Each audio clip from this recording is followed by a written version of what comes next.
എന്താണ് ഈ എക്സാം എന്നുള്ള കാര്യം ഒരു ഔട്ട്ലൈൻ ആയിട്ട് നമുക്ക് പറയാം. നിങ്ങൾക്ക് ഒരുപാട് സംശയങ്ങൾ ഉണ്ടായിരിക്കാം. അപ്പം ആദ്യം എന്താണ് ഈ എക്സാം, എന്തിനു വേണ്ടി നടത്തുന്നു, അതിനുള്ള സിലബസ്, കാര്യങ്ങൾ, ആർക്കൊക്കെ അപ്ലൈ ചെയ്യാൻ പറ്റും, അങ്ങനെയുള്ള കുറച്ച് കാര്യങ്ങൾ ഞാൻ ഫസ്റ്റ് നിങ്ങളെ മുന്നിൽ സൂചിപ്പിക്കാം. എല്ലാവരും ഓക്കെ അല്ലേ? ഓക്കെ.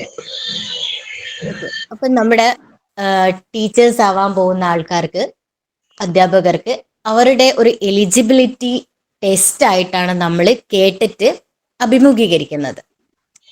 അപ്പം ഈ കേട്ടിട്ട് എന്ന് പറയുന്നത് നമുക്ക് എല്ലാവർക്കും അറിയാം, 4 കാറ്റഗറീസിലായിട്ടാണ് നമ്മുടെ പരീക്ഷാ ഭവൻ നടത്തുന്നത്. അപ്പൊ ഈ കേട്ടിട്ട് എക്സാം നടത്തുന്നത് ആരാന്നും കൂടെ നമ്മൾ അറിഞ്ഞിരിക്കണം. SCERTയുടെ നിർദ്ദേശപ്രകാരം നമ്മൾ പരീക്ഷാ ഭവനാണ് കേട്ടിട്ട് എക്സാം നടത്തുന്നത്. അപ്പം ഈ കേട്ടിട്ട് എക്സാം 4 കാറ്റഗറീസിലായിട്ടാണ് നടത്തുന്നത്. എല്ലാവർക്കും അറിയാം അല്ലേ? അപ്പൊ നമ്മുടെ കേട്ടിട്ട് 4 കാറ്റഗറീസിലായിട്ടാണ് നടക്കുന്നത്. എല്ലാവർക്കും അറിയാവുന്നത് പോലെ തന്നെ കാറ്റഗറി 1 ഉണ്ട്, കാറ്റഗറി 2 ഉണ്ട്, കാറ്റഗറി 3 ഉണ്ട്, ആൻഡ് ലാസ്റ്റ് കാറ്റഗറി 4 ആണ്. അപ്പൊ ഈ കാറ്റഗറി 1 എന്ന് പറയുന്നത് ആർക്കൊക്കെ എഴുതാം, കാറ്റഗറി 2 ആർക്കൊക്കെ എഴുതാം. അപ്പൊ കാറ്റഗറി 1 എന്ന് പറയുന്നത് 1 മുതൽ 5 വരെ ക്ലാസ്സുകളിലേക്കുള്ള അധ്യാപക യോഗ്യതാ പരീക്ഷയാണ്. അതായത് 1 മുതൽ 5 വരെ. കൂടെ എന്ത് വേണം? DLED ഒന്നുകിൽ DED. ആ ഒരു ക്വാളിഫിക്കേഷനും ഉള്ള ഉദ്യോഗാർത്ഥികൾക്ക് കാറ്റഗറി 1 അപ്ലൈ ചെയ്യാം, എഴുതാൻ പറ്റും.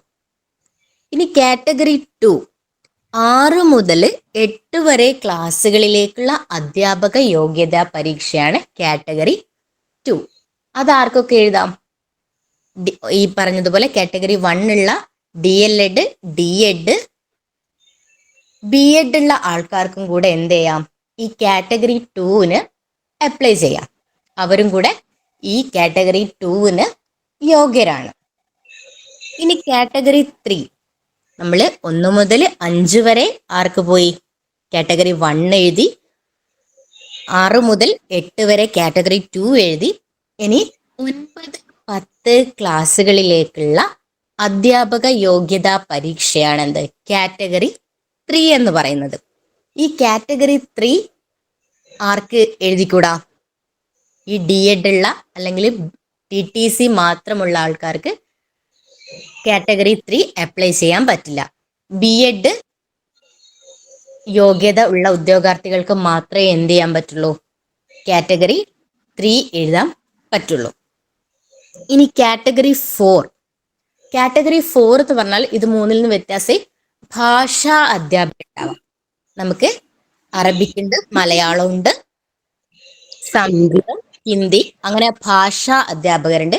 കൂടാതെ കായിക അധ്യാപകർ, ഫിസിക്കൽ എഡ്യൂക്കേഷൻ, അതേപോലെ ആർട്ട് ആൻഡ് ക്രാഫ്റ്റ്, അങ്ങനെ മ്യൂസിക്, അങ്ങനെ വ്യത്യസ്ത കാറ്റഗറിയിലുള്ള അധ്യാപകർക്കുള്ള യോഗ്യതാ ടെസ്റ്റാണ് കാറ്റഗറി 4 എന്ന് പറയുന്നത്. അപ്പോൾ ഇങ്ങനെ 4 കാറ്റഗറി ആയിട്ടാണ് ഉള്ളത്. അപ്പോൾ ഇനി നമുക്ക് നമ്മുടെ യോഗ്യതയും നമ്മുടെ ക്വാളിഫിക്കേഷനും അനുസരിച്ച് ഇനി ഈ ക്ലാസ്സിലുള്ള ഓരോരുത്തർക്കും എനിക്ക് ഏത് കാറ്റഗറിയിൽ അപ്ലൈ ചെയ്യാൻ പറ്റും എന്നതിൽ സംശയം ഉണ്ടാവില്ലെന്ന് വിചാരിക്കുന്നു. ഓക്കെ ആണോ? എത്രയായാലും പലർക്കുള്ള സംശയമാണ്. എനിക്ക് ഡിഗ്രി പ്ലസ് TTC ഉണ്ട്, അപ്പൊ എനിക്ക് കാറ്റഗറി 1ഉം 2ഉം അപ്ലൈ ചെയ്യാൻ പറ്റും. നിരവധി ക്വസ്റ്റ്യൻസ് നമ്മൾ ഫേസ് ചെയ്യുന്നതാണ്. അപ്പൊ ഡിഗ്രിയും TTCയും ഉണ്ടെങ്കിൽ ഷുവർ ആയിട്ടും നിങ്ങൾക്ക് കാറ്റഗറി 1ഉം കാറ്റഗറി 2ഉം അപ്ലൈ ചെയ്യാൻ പറ്റും. ഓക്കെ. ഇനി +2 മാത്രമാണ്, +2 വിത്ത് TTC ആണെങ്കിൽ നിങ്ങൾക്ക് കാറ്റഗറി 1 മാത്രമേ അപ്ലൈ ചെയ്യാൻ കഴിയുകയുള്ളൂ. ഓക്കെ ആണോ?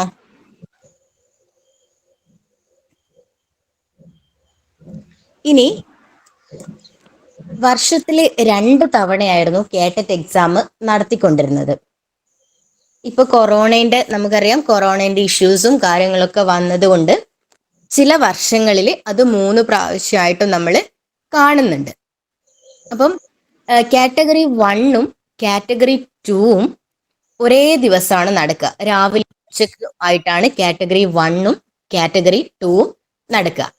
കാറ്റഗറി 3യും കാറ്റഗറി 4ഉം സെപ്പറേറ്റ് ആയിട്ട് വേറൊരു ദിവസമാണ് നടക്കുക.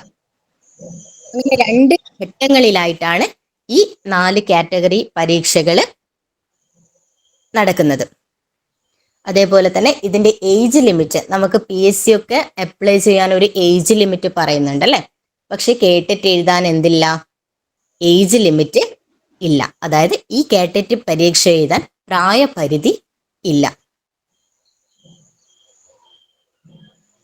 അതേപോലെ തന്നെ ഇപ്പോൾ BEdഉം TTCയും എല്ലാം ഒരാൾ യോഗ്യത ഉണ്ടെങ്കിൽ കാറ്റഗറി 1ഉം കാറ്റഗറി 2ഉം കാറ്റഗറി 3യും അയാൾക്ക് എഴുതാൻ സാധിക്കും. 3ഉം എഴുതുന്നതിന് യാതൊരു തടസ്സവുമില്ല. TTC മാത്രമാണെങ്കിൽ കാറ്റഗറി 1ഉം 2ഉം അതോടൊപ്പം BEdഉം ഉണ്ടെങ്കിൽ 3 പരീക്ഷകളും ആ ഒരു ഉദ്യോഗാർത്ഥിക്ക് അറ്റൻഡ് ചെയ്യാൻ പറ്റുന്നതായിരിക്കും. ഓക്കെ ആണോ? പിന്നെ ചോദ്യങ്ങൾ, ഈ ഒരു ഇനിയിപ്പോൾ നമ്മൾ അപ്ലൈ ചെയ്തു, നമുക്ക് ഏത് കാറ്റഗറിയാണ് നമ്മൾ അപ്ലൈ ചെയ്ത്, BEd മാത്രമുള്ള ഒരാൾക്ക് കാറ്റഗറി 1 അപ്ലൈ ചെയ്യാൻ പറ്റില്ല. അതായത് 1 മുതൽ 5 വരെ ക്ലാസ്സുകളിലുള്ള അധ്യാപക യോഗ്യതാ പരീക്ഷ BEd ഉള്ള ഒരു ഉദ്യോഗാർത്ഥിക്ക് എഴുതാൻ പറ്റില്ല കേട്ടോ. BEd ഉള്ള ആൾക്ക് കാറ്റഗറി 2ഉം കാറ്റഗറി 3യും മാത്രമേ പറ്റുള്ളൂ.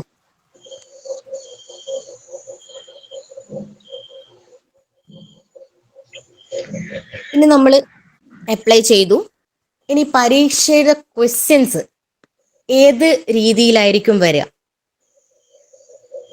അതത് വിഷയങ്ങൾ നമ്മളിപ്പോൾ മെയിനായിട്ട് ഫോക്കസ് ചെയ്യുന്നത് നമ്മുടെ ടെക്സ്റ്റ് ബുക്ക് തന്നെയാണ്. നമ്മുടെ ടെക്സ്റ്റ് ബുക്കിൽ 8ാം തരം നിലവാരത്തിലുള്ള 8ാം തരം വരെയുള്ള നിലവാരത്തിലുള്ള ക്വസ്റ്റ്യൻസ് ആണ് വരിക എന്ന് പറയുന്നത്. പക്ഷെ ഇപ്പം അത്യാവശ്യം കുറച്ചുകൂടെ ക്വസ്റ്റ്യൻസിന്റെ ക്വാളിറ്റീസ് കൂടിയിട്ടുണ്ട്.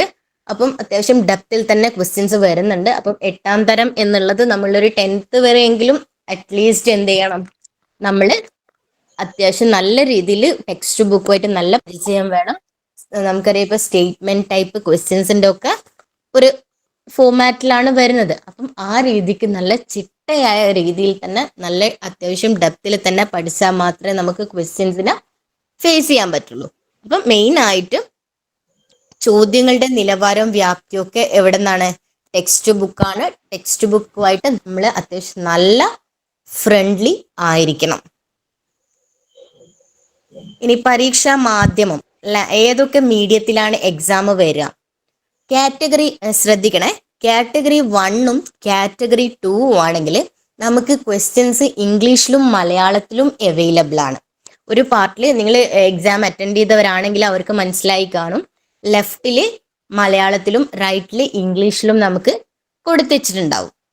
ഇനി കാറ്റഗറി 3യിലേക്ക് വരികയാണെങ്കിൽ ലാംഗ്വേജ് അതേ ആ ഒരു മീഡിയത്തിൽ തന്നെ, മലയാളം ചൂസ് ചെയ്തവർക്ക് മലയാളത്തിൽ തന്നെ വരും. ബാക്കിയുള്ള ക്വസ്റ്റ്യൻസ് ഒക്കെ ഇംഗ്ലീഷ് മീഡിയത്തിൽ മാത്രമേ ഉണ്ടാവുള്ളൂ. പക്ഷെ കാറ്റഗറി 2ൽ 2 ലാംഗ്വേജും കൊടുത്തിട്ടുണ്ടാവും. ഇംഗ്ലീഷും ഉണ്ടാവും, മലയാളവും ഉണ്ടാവും.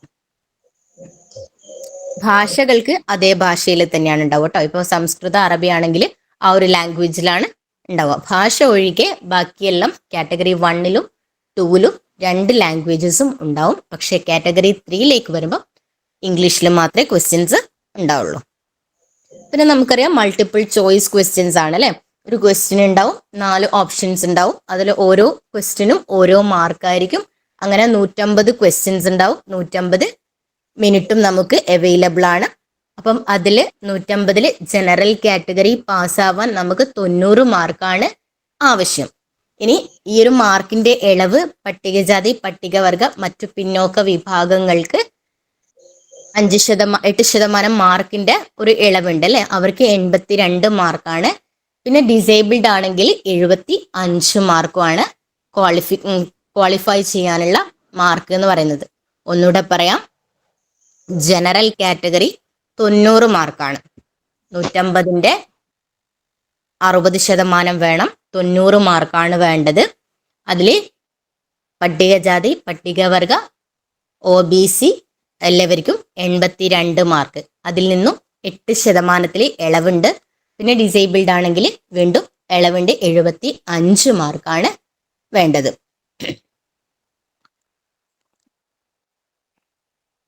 ഇത്രയും പറഞ്ഞത് ഓക്കെയാണോ? ഓക്കെ. ഇനി കാറ്റഗറി 1ലേക്ക് വരുമ്പോൾ നമ്മൾ ഇവിടെ മെയിൻ ആയിട്ട് ഫോക്കസ് ചെയ്യുന്നത് നമ്മൾ ഏതാണ് കാറ്റഗറി 1ഉം കാറ്റഗറി 2ഉം ആണ്. അപ്പൊ ഈ കാറ്റഗറി 1ല് മാർക്ക് ഡിസ്ട്രിബ്യൂഷൻ എങ്ങനെയാണെന്നൊക്കെ ചെറിയ രീതിയിൽ നമുക്ക് നോക്കാം. നമുക്ക് ആകെ 150 മാർക്കിന്റെ ക്വസ്റ്റ്യൻ പേപ്പറാണ് ഉണ്ടാവുക. 150 ക്വസ്റ്റ്യൻസ് ഉണ്ടാവും, 150 മിനിറ്റും ഉണ്ടാവും. അപ്പം അതിൽ ഫസ്റ്റ് വരുന്നത് ചൈൽഡ് ഡെവലപ്മെന്റ് ആൻഡ് പെഡഗോഗി. നമ്മൾ എല്ലാവരും എന്താണ് സൈക്കോളജി ഒക്കെ അത്യാവശ്യം ഫെമിലിയർ ആയിട്ടുള്ളവരാണ് എൻ്റെ മുന്നിലിരിക്കുന്ന ഓരോ ഉദ്യോഗാർത്ഥിയും അല്ലെ. ഓരോ സുഹൃത്തും എന്താണ്, ഞാൻ അത്യാവശ്യം പറയേണ്ട കാര്യമില്ല സൈക്കോളജി എന്താണെന്നും ലേണിംഗ് തിയറീസ്, ലേണിംഗ് ഡിസാബിലിറ്റീസ്, അതേപോലെ ഒരുപാട് അത് ലേണിംഗ് തിയറീസിൻ്റെയോടൊപ്പം തന്നെ എന്തുണ്ട്, പെഡഗോഗിയും ഉണ്ട് അല്ലെ. എങ്ങനെ പഠിക്കണം, ബോധനശാസ്ത്രം, തിയറീസ് മാത്രം പഠിച്ചാൽ പോരല്ലേ, ഇത് എങ്ങനെ ക്ലാസ് റൂമിൽ അപ്ലൈ ചെയ്യണം എന്നുള്ള പെഡഗോഗി പാർട്ടും കൂടെ വരുന്നതാണ് എന്ത്, ചൈൽഡ് ഡെവലപ്മെന്റ് ആൻഡ് പെഡഗോഗി എന്ന് പറയുന്ന ഏരിയ. അവിടെ 30 മാർക്കാണ് കാറ്റഗറി 1ൽ നമുക്ക് കിട്ടുക. എത്രയാണ്? 30 മാർക്ക്. അതിൽ എന്തൊക്കെ ഇൻക്ലൂഡ് ചെയ്യും? കംപ്ലീറ്റ് സൈക്കോളജിയുടെ ഭാഗങ്ങൾ, ലേണിംഗ് തിയറീസ് ഉണ്ട്, ലേണിംഗ് ഡിഫിക്കൽട്ടീസ് ഉണ്ട്, ഇൻക്ലൂസീവ് എഡ്യൂക്കേഷൻ, ക്രിയേറ്റിവിറ്റി, ഇന്റലിജൻസ്, അങ്ങനെ ഒരുപാട് പാർട്ടുകൾ നമുക്ക് സൈക്കോളജിയിൽ നമ്മൾ പഠിച്ചതാണ്. അതോടൊപ്പം തന്നെ അത് എങ്ങനെ ക്ലാസ് റൂമിലേക്ക് നടപ്പിലാക്കണം, ആ ഒരു ഏരിയയും കൂടെ, രണ്ടും കൂടെ മിക്സ് ആയിട്ട് 30 മാർക്കിന്റെ ക്വസ്റ്റ്യൻസ് ആണ് നമുക്ക് ഉണ്ടാവുക. പിന്നെ വരുന്നത് മാത്തമാറ്റിക്സ്. മാത്തമാറ്റിക്സും നമുക്ക് 30 മാർക്കാണ് ഉണ്ടാവുക. അതിൽ 15 മാർക്ക് മാത്സിന്റെ കാൽക്കുലേഷനുമായിട്ട് ബന്ധപ്പെട്ടത്, ബേസിക് മാത്തമാറ്റിക് കാൽക്കുലേഷൻസ് ആണ്. സംഖ്യകൾ കൊണ്ടുള്ള അത് ക്ലോക്ക്, ശരാശരി, അങ്ങനെ പറയുന്ന കുറെ പാർട്സുകൾ ഉണ്ട് അല്ലെ. അതിൽ നിന്നും 15 മാർക്കിന്റെ ക്വസ്റ്റ്യൻസ് ഉണ്ടാവും. 15 മാർക്ക് നമ്മുടെ മാത്സിൽ ആഗമന രീതി, നിഗമന രീതി എന്നൊക്കെ പറഞ്ഞിട്ട് അതിന്റെ മെത്തഡോളജിക് പാർട്ട് ഉണ്ട്.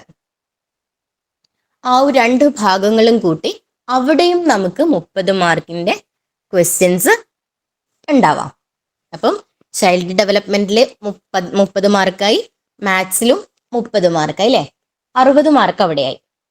പിന്നെ വരുന്നതാണ് EVS, എൻവയോൺമെന്റൽ സയൻസ്. അവിടെ നമുക്ക് ഫിസിക്സ്, കെമിസ്ട്രി, ബയോളജി, ഇവ 3ഉം കൂടെ ചേർന്നിട്ടാണല്ലോ EVS എന്ന് പറയുന്നത്.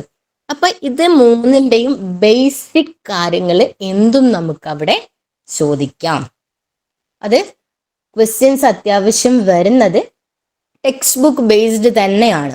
അപ്പൊ നമ്മൾ ഒരു 3 മുതൽ 10th വരെയുള്ള ടെക്സ്റ്റ് ബുക്ക് നല്ല രീതിയിൽ വായിക്കുക വേണം. ഒരുപാട് ചാനൽസ്, ഒരുപാട് ബുക്സ് നിങ്ങൾക്ക് SCERT ഫാക്ട്സ് എന്നും പറഞ്ഞിട്ട് അവൈലബിൾ ആണ്. അത് വായിക്കുന്നത് കൊണ്ട് കുഴപ്പമുണ്ടെന്ന് ഞാൻ പറയില്ല. പക്ഷെ നിങ്ങൾ തന്നെ ടെക്സ്റ്റ് ബുക്ക് വായിച്ച് അതിൽ നിന്നും ഫാക്റ്റുകൾ നിങ്ങൾ തന്നെ നോട്ടായിട്ട് എഴുതി സ്വന്തം പ്രിപ്പയർ ചെയ്യുന്നത്ര ക്വാളിറ്റി മറ്റ് റെഫറൻസിന്ന് കിട്ടുമെന്ന് എനിക്ക് തോന്നുന്നില്ല. അപ്പൊ നിങ്ങൾ ഇപ്പൊ തന്നെ എന്ത് ചെയ്യാം, ആ ഒരു പ്രിപ്പറേഷൻ നിങ്ങൾ തുടങ്ങുക. അത് നിങ്ങളുടെ ഭാഗത്ത് നിന്ന് തന്നെ 100% എഫേർട്ട് ഇട്ടിട്ട് ചെയ്യേണ്ടതാണ്. ബുക്സുകൾ സമഗ്രയിലും ഒക്കെ അവൈലബിൾ ആണ്.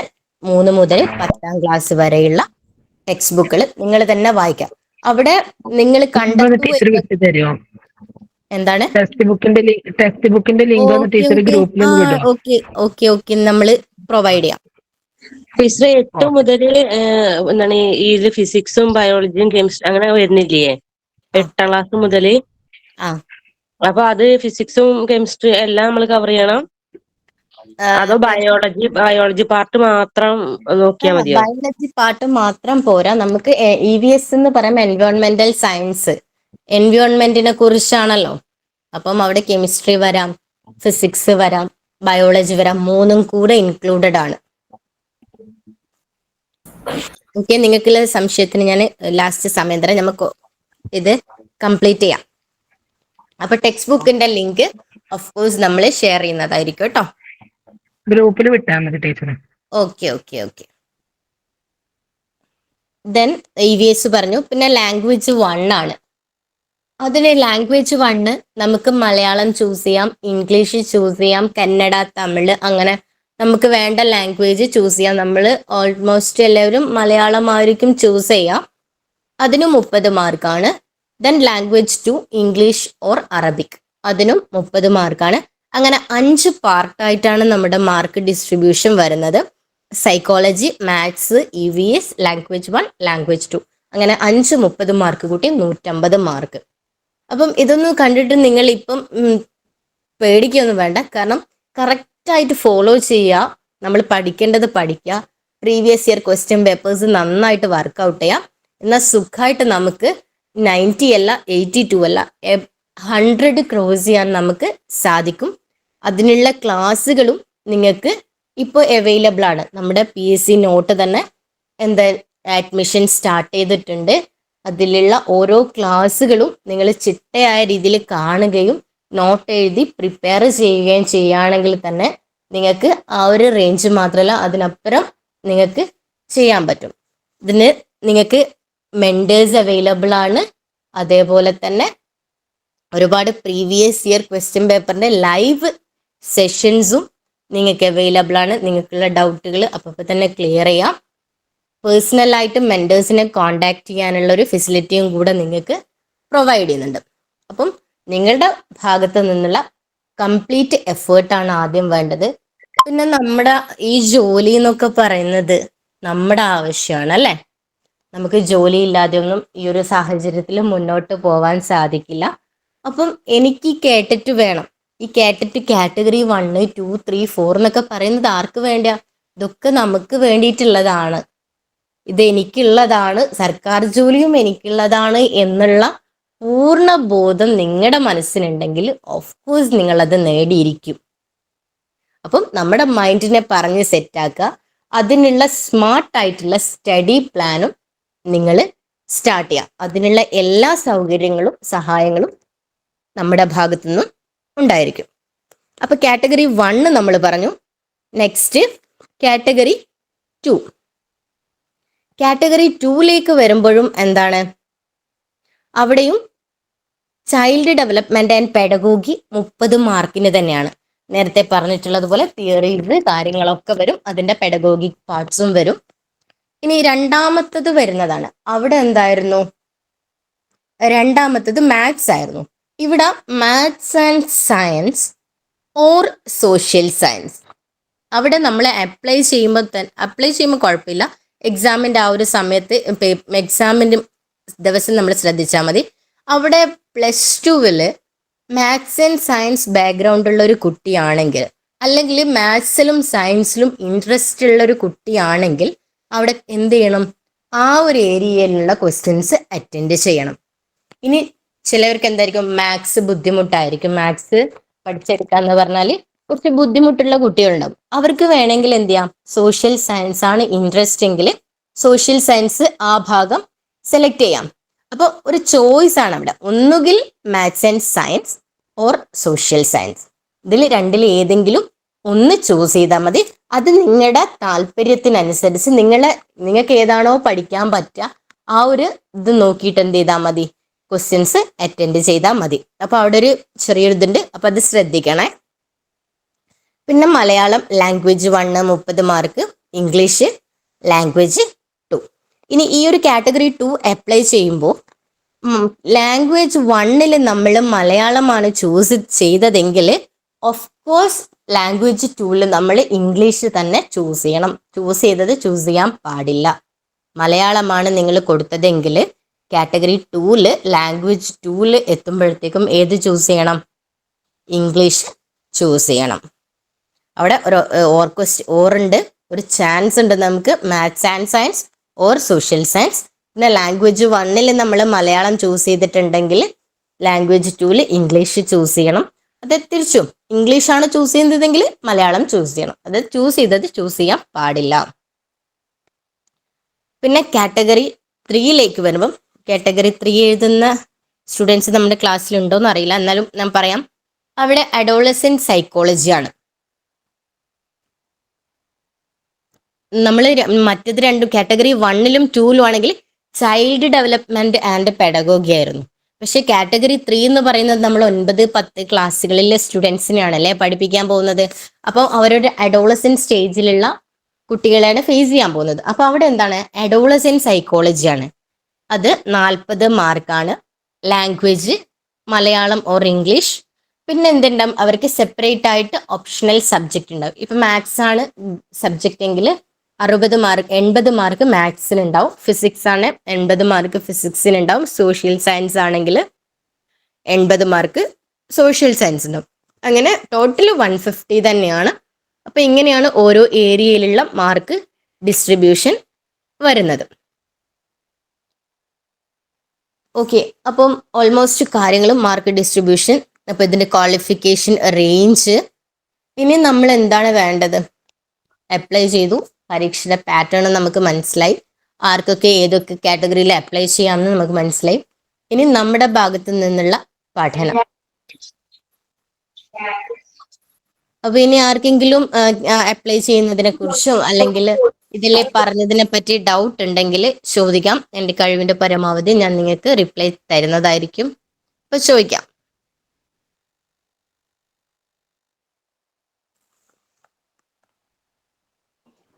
മാം, സൈക്കോളജിയിൽ പെഡഗോഗിയുമായി ബന്ധപ്പെട്ട ക്വസ്റ്റ്യൻസിൽ അത് കൂടുതൽ റെഫർ ചെയ്യുകയാണെങ്കിൽ കുറച്ചുകൂടി നല്ലായിരുന്നു. മറ്റേത് ഞങ്ങൾ ബൈ ഹാർട്ട് ചെയ്യാം. അങ്ങനെ വരുന്ന ക്വസ്റ്റ്യൻസ് ലാസ്റ്റ് ഡേയിൽ അങ്ങനത്തെ റെഫർ ചെയ്യുകയാണെങ്കിൽ കുറച്ചും കൂടി നല്ലതായിരുന്നു. ഓക്കെ, നമ്മൾ ഇപ്പം നിങ്ങൾ ആപ്പിൽ ജോയിൻ ചെയ്യുകയാണെങ്കിൽ നിങ്ങൾക്ക് സൈക്കോളജിയുടെ ഒക്കെ അതായത് പെഡഗോഗിയുടെ ഒക്കെ റെക്കോർഡിംഗ് ക്ലാസ്സുകൾ അവൈലബിൾ ആയിരിക്കും. അപ്പം ശേഷം നിങ്ങൾ പഠിച്ചതുമായിട്ട് ബന്ധപ്പെട്ട ഒരുപാട് ക്വസ്റ്റ്യൻസ് ലൈവായിട്ട് തന്നെ PYQs മോഡൽ ക്വസ്റ്റ്യൻസ് നമ്മൾ പ്രൊവൈഡ് ചെയ്യുന്നതായിരിക്കും. അപ്പം അതിൽ കൂടുതൽ പെഡഗോഗിക് പാർട്സും മെത്തഡോളജി പാർട്സ് ക്വസ്റ്റ്യൻസ് ഒക്കെ വരും. നിങ്ങളെ ക്വസ്റ്റ്യൻസുമായിട്ട് അല്ലെങ്കിൽ എക്സാമുമായിട്ട് ഫെമിലിയർ ആക്കിയിട്ട് മാത്രമേ നമ്മൾ എന്ത് ചെയ്യുന്നുള്ളൂ, എക്സാം ഹാളിലേക്ക് വിടുന്നുള്ളൂ.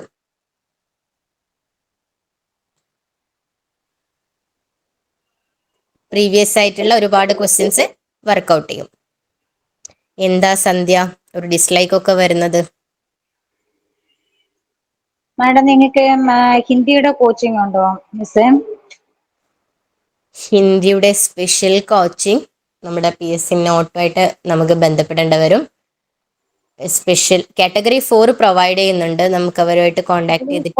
കാറ്റഗറി 3 ആണ്. കാറ്റഗറി 3 ഇല്ല കേട്ടോ. കാറ്റഗറി 1, 2, 4. അപ്പൊ നമുക്ക് ഈ സൈക്കോളജി മലയാളം അങ്ങനെയുള്ള ഇത് കിട്ടുമോ നമുക്ക്? സൈക്കോളജി മലയാളം ഒക്കെ അവൈലബിൾ ആണ്. കാറ്റഗറി 3യുമായിട്ട് ബന്ധപ്പെട്ടുള്ള അത് കിട്ടുമല്ലോ. കാറ്റഗറി 3യിലേക്ക് വരുമ്പം ഞാനിപ്പോ പറഞ്ഞു അവിടെ അഡോളസെന്റ് സൈക്കോളജി ആണ് വരുന്നത്, ചൈൽഡ് സൈക്കോളജി അല്ല. കുറച്ചും കൂടി അഡ്വാൻസ്ഡ് ആയിട്ടുള്ള ക്വസ്റ്റ്യൻസ് ആണ് കാറ്റഗറി 3യിലോട്ടേക്ക് വരുമ്പോ വരിക. അപ്പം കാറ്റഗറി അതിന്റെ ഇത് കിട്ടുമല്ലോ നേരം. നമുക്ക് ബേസിക് സൈക്കോളജി ആണ് ഇപ്പൊ പ്രൊവൈഡ് ചെയ്തുകൊണ്ടിരിക്കുന്നത്. കാറ്റഗറി 3 ഇല്ല കേട്ടോ. ആണോ? ഓക്കെ ഓക്കെ, ശരി. Hello ma'am. പറഞ്ഞോളൂ. നമ്മള് കാറ്റഗറി 2-ലില്ലേ ലാംഗ്വേജ് 1, 2 സെലക്ട് ചെയ്യുന്നുണ്ടല്ലോ, പാർട്ട് 1ഉം 2ഉം. അതില് നമ്മള് ഫസ്റ്റ് മലയാളം അല്ലേ സെലക്ട് ചെയ്യണേ, പിന്നെ ഇംഗ്ലീഷ് ഓർ മലയാളം കൊടുക്കുന്നുണ്ടല്ലോ. അപ്പൊ നമുക്ക് അതിൽ മലയാളം എടുക്കാൻ പറ്റുമോ? പിന്നെ മലയാളമല്ല, പിന്നെ കാറ്റഗറി 1ൽ കുഴപ്പമില്ല. കാറ്റഗറി 2ലാണ് മലയാളം തന്നെ എടുക്കാം രണ്ടും. അതെ. കാറ്റഗറി 1ന് 2 പ്രാവശ്യം മലയാളം എടുക്കാൻ പറ്റും. കാറ്റഗറി 1ൽ അങ്ങനെ സ്പെസിഫിക്കേഷൻ പറഞ്ഞിട്ടില്ല. കാറ്റഗറി 2ലാണ് പറഞ്ഞിട്ടുള്ളത്. ഒന്നുകൂടെ വേണേ നമുക്ക് പറഞ്ഞിട്ട് ഗ്രൂപ്പിൽ അറിയിക്കാം കേട്ടോ. കാറ്റഗറി 2ൽ നിർബന്ധമാണ്. ലാംഗ്വേജ് 1ൽ നിങ്ങൾ മലയാളം ചൂസ് ചെയ്തിട്ടുണ്ടെങ്കിൽ ലാംഗ്വേജ് 2ൽ വരുമ്പോൾ നിങ്ങൾ ഇംഗ്ലീഷ് തന്നെ ചൂസ് ചെയ്യണം. രണ്ടും ഒരുമിച്ച് ചൂസ് ചെയ്യാൻ പറ്റത്തില്ല. കാറ്റഗറി 1ൽ അങ്ങനെ സ്പെസിഫൈ ചെയ്തിട്ടില്ല. നമുക്കൊന്ന് നോക്കിയിട്ട് നിങ്ങളെ അറിയിക്കാം കേട്ടോ. ഇൻ കേസ് അങ്ങനെ പറ്റില്ലെങ്കിൽ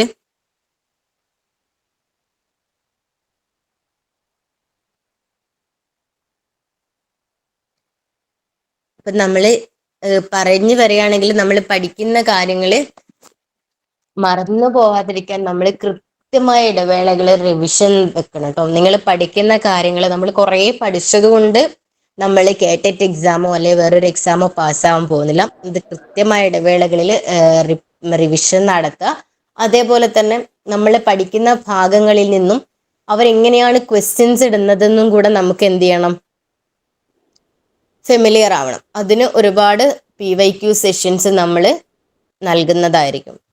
അതേപോലെ നമ്മളിപ്പം നിങ്ങളെല്ലാം കേട്ടിട്ടുണ്ടാവും 2020 new educational policy central government introduce ചെയ്തിട്ടുണ്ട് അല്ലേ, ഖാദർ കമ്മിറ്റി റിപ്പോർട്ട്. അത് പ്രകാരം 2030 ആകുമ്പോഴത്തേക്കും നമ്മുടെ എഡ്യൂക്കേഷൻ സിസ്റ്റം പാടെ മാറാൻ പോവുകയാണ്. 2+3+3+4 പാറ്റേണിലൊക്കെ ആവാൻ പോവുകയാണ്. അപ്പം ടീച്ചേഴ്സിന്റെ ക്വാളിഫിക്കേഷനിലും ഒരുപാട് ചേഞ്ചസ് വരും. അപ്പം നിലവിലുള്ള ടീച്ചേഴ്സിൽ +2 മാത്രം യോഗ്യതയുള്ളവർ എവിടെയുണ്ട്, സ്കൂളുകളിലുണ്ട്. അപ്പം ആ ഒരു പോസ്റ്റിംഗ് ഒക്കെ മാറുകയാണെങ്കിൽ നമുക്ക് ഒരുപാട് ഓപ്പർച്യൂണിറ്റീസ് ഉണ്ട്, നമ്മുടെ മുന്നിൽ ഒരുപാട് ഓപ്പർച്യൂണിറ്റീസ് വരും. അപ്പം അവിടെയൊക്കെ നമുക്ക് അപ്ലൈ ചെയ്യണമെങ്കിൽ നമ്മുടെ കയ്യിൽ ആദ്യം എന്ത് വേണം, നമ്മുടെ യോഗ്യതാ പരീക്ഷകൾ നമ്മൾ ക്രാക്ക് ചെയ്ത് ഇരിക്കണം. അത് നിർബന്ധമാണ്. അപ്പം നമ്മുടെ മുന്നിലുള്ള അവസരങ്ങളെ നമുക്ക് നല്ല രീതിയിൽ ഉപയോഗപ്പെടുത്തണമെങ്കിൽ നമ്മൾ ആദ്യം ഈ ഒരു കടമ്പ, അതിപ്പോൾ ടെറ്റായിക്കോട്ടെ, സെറ്റായിക്കോട്ടെ, നെറ്റായിക്കോട്ടെ, ഏതാണെങ്കിലും അത് നമ്മുടെ ബാധ്യതയാണ്. അപ്പം അത് ഫസ്റ്റ് ക്രാക്ക് ചെയ്യുക എന്നുള്ളതായിരിക്കണം നമ്മുടെ ലക്ഷ്യം. ഇനിയിപ്പം നമുക്ക് ഒരുപാട് എക്സാംസ് വരുന്നുണ്ട്. ഇനിയിപ്പം കാറ്റഗറി 3യും B.Edഉം കയ്യിലുള്ള ഒരു ഉദ്യോഗാർത്ഥിക്ക് HSC അപ്ലൈ ചെയ്യാൻ പറ്റും. 2020 ലാസ്റ്റ് ആയിട്ട് HSCന്റെ ഒക്കെ നോട്ടിഫിക്കേഷൻസ് ഔട്ട് ചെയ്തത്. അപ്പം ഇനി 3 വർഷത്തിന് ശേഷം ഇപ്പൊ ലിസ്റ്റൊക്കെ വന്നു, അതിന്റെ നിയമനങ്ങളൊക്കെ നടന്നു. 2026 ലിസ്റ്റിന്റെ കാലാവധി വരിക. അപ്പം ആ ഒരു ലിസ്റ്റ് കഴിഞ്ഞാൽ പുതിയ ലിസ്റ്റൊക്കെ ഇടണമെങ്കിൽ 2024, അതായത് ഈ വർഷം തന്നെ നോട്ടിഫിക്കേഷൻ ഔട്ട് ചെയ്യണം. അതേപോലെയായിരുന്നു കാറ്റഗറി LP UP. ഇപ്പം ഇതിൽ നിങ്ങൾക്ക് അവസരം ഉണ്ടാവില്ല, എന്തായാലും അത് അപ്ലൈ ചെയ്തൊക്കെ കഴിഞ്ഞല്ലോ. അപ്പം കൃത്യമായ ഇടവേളകളിൽ PSC എന്ത് ചെയ്യുന്നുണ്ട്, നോട്ടിഫിക്കേഷൻസ് ഔട്ട് ചെയ്യുന്നുണ്ട്. അപ്പം അത് നമുക്ക് അപ്ലൈ ചെയ്യണമെങ്കിൽ അല്ലെങ്കിൽ നമുക്കത് ഉപയോഗപ്പെടുത്തണമെങ്കിൽ നമ്മുടെ കയ്യിൽ ഈ ഒരു യോഗ്യതാ പരീക്ഷകൾ ഭദ്രമായിരിക്കണം. അത് എത്രയും വേഗം തന്നെ നമുക്ക് ഈ ഒരു അവസരം മാത്രമേ ഉള്ളൂ എന്ന് നമ്മുടെ മനസ്സിലുണ്ടായിരിക്കണം. ഈ ഒരു ലക്ഷ്യമാണ് എൻ്റെ ലാസ്റ്റ്. ആ രീതിയിൽ കണ്ടുകൊണ്ട് തന്നെ നമ്മൾ പഠനം തുടങ്ങാം. അതേപോലെ നിങ്ങൾ ഒരുപാട് സമയം പഠിക്കണം എന്ന് ഒരുപാട് സമയപരിമിതികളുള്ള കാൻഡിഡേറ്റ്സ് നമുക്കിടയിൽ ഉണ്ടാവാം, സമയമുള്ളവരും ഉണ്ടായിരിക്കാം. അപ്പം ആ ഇരിക്കുന്ന സമയം സ്മാർട്ടായിട്ട് യൂട്ടിലൈസ് ചെയ്യാം. പഠിക്കുക, പഠിച്ച കാര്യങ്ങൾ റിവൈസ് ചെയ്യാം, പ്രീവിയസ് ഇയർ ക്വസ്റ്റ്യൻ പേപ്പേഴ്സ് നോക്കുക. നമ്മളൊരു ഭാഗം പഠിച്ചു കഴിഞ്ഞാൽ ആ ഭാഗത്തു നിന്ന് എങ്ങനെയൊക്കെ ക്വസ്റ്റ്യൻസ് വരുന്നു എന്ന് നമുക്ക് അറ്റൻഡ് ചെയ്യാൻ പറ്റുന്നുണ്ടോ എന്ന് നോക്കുക. ആ രീതിയിൽ ഓരോ ഭാഗവും ക്ലിയർ ചെയ്ത് പോയാൽ നമുക്കൊരു ബുദ്ധിമുട്ടില്ലാതെ കേട്ടിട്ട് നമ്മുടെ കയ്യിൽ ഭദ്രമായി കിട്ടും. അത് 90, പിന്നെ നമ്മൾ 90 ആ ഒരു റേഞ്ച് നമ്മുടെ മനസ്സിൽ വെക്കരുത് കേട്ടോ. പലരും ചെയ്യുന്ന ഒരു അബദ്ധമാണ് 90 എങ്ങനെയും കിട്ടണം, 82 എങ്ങനെയും കിട്ടണം. നമ്മുടെ മനസ്സിൽ നമ്മൾ സെഞ്ചുറി അടിച്ചേ പറ്റൂ.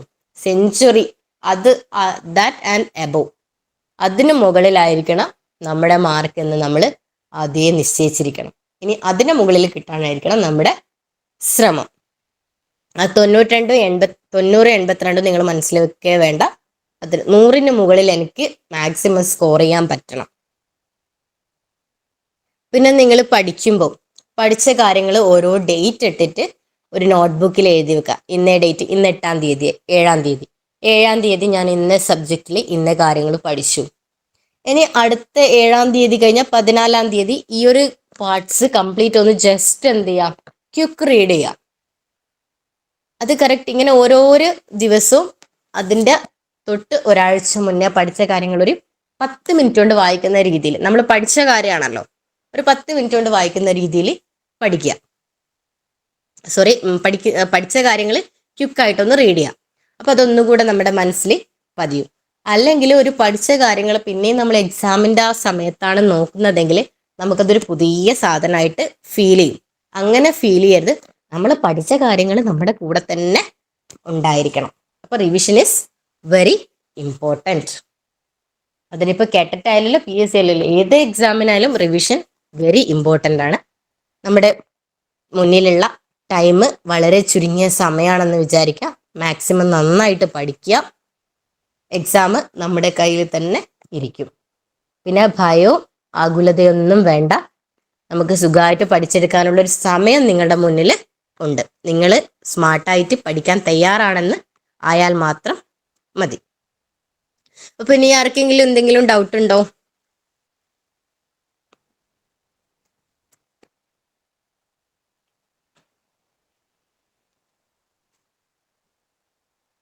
കാവ്യ, ഷഹർ, മെഹക്, ദിവ്യ, ആർമി, ആർക്കെങ്കിലും ഡൗട്ട് ഉണ്ടോ? ഞാൻ കുറച്ച് പേരെ കാണുന്നതിൽ വിളിച്ചോ.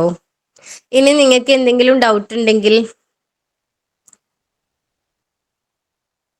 കേട്ടിട്ട്, അയ്യോ ഇപ്പൊ കമന്റ് കണ്ടില്ലല്ലോ.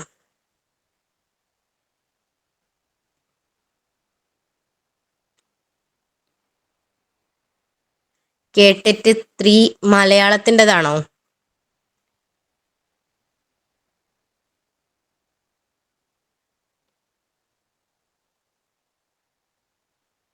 ഫഹ്മിത, ഇന്ന് ലൈവിൽ നമ്മൾ ക്ലാസ് തുടങ്ങുന്നില്ല. നമ്മൾ കേട്ടറ്റിനെ കുറിച്ച് മൊത്തമായിട്ട് എന്താണ് എക്സാം, എങ്ങനെ അപ്ലൈ ചെയ്യണം, അങ്ങനെയൊക്കെയുള്ള കാര്യങ്ങൾ നിങ്ങളെ അറിയിക്കാൻ വേണ്ടിയിട്ടുള്ള ഒരു സെഷനാണിത്.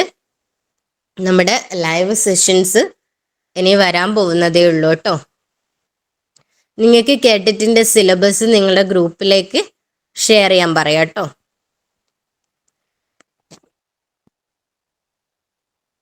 ടെക്സ്റ്റ് ബുക്കിന്റെ കാര്യം അതേപോലെ സിലബസിന്റെ കാര്യം ഞാൻ ഗ്രൂപ്പിൽ അറിയിക്കാം കേട്ടോ.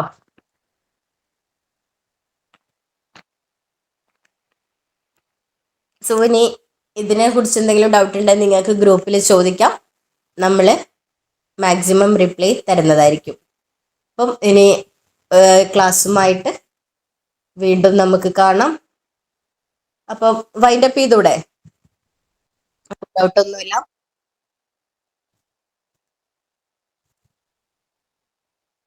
Okay okay okay. അപ്പൊ ഗുഡ് നൈറ്റ്. നന്നായി പഠിക്കും. ടെക്സ്റ്റ് ബുക്കിന്റെ ലിങ്ക് വിടുക ടീച്ചറാ. Okay okay. Text book link വിടാം. Okay okay.